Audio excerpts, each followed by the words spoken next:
Uşağınızın ehtiyacı bahalı oyuncaqlardadır. Bir müddət sonra uşaqlar xoşbəxtlik əşyalarda deyil, ata-ananın üzündəki hüzurda axtarır. Əgər evdə daimi gərginlik, bastırılmış qəzəb və ya qışqırıq varsa, dünyanın ən bahalı oyuncağı belə uşağın daxili huzursuzluğunu yox edə bilməz. Çünki uşaqlar oyuncaqla deyil, evdəki duyğusal tezliklə böyüyürlər. Bizim bugün əhəmiyyətsiz gördüyümüz o soyuq və gərgin anlar gələcəyin həll olunmamış uşaq travmalarına çevrilir. Yetkinlik yaşındakı o daxili boşluqların, münasibətlərdəki etibarsızlığın kökü elə burdadır. Bəzən bir uşağın ruhuna verə biləcəyiniz ən böyük şəfa yeni bir texnologiya deyil.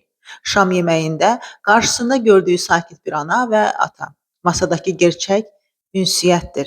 Unutmayın, şuuraltı bahalı xatirələri deyil, hiss olunmuş, yaşanmış o təhlükəsiz anları yadda saxlayır. Uşağınıza gələcəkdə sağaltmalı olacağı travmalar deyil, sığınacağı hüzurlu xatirələr buraxın.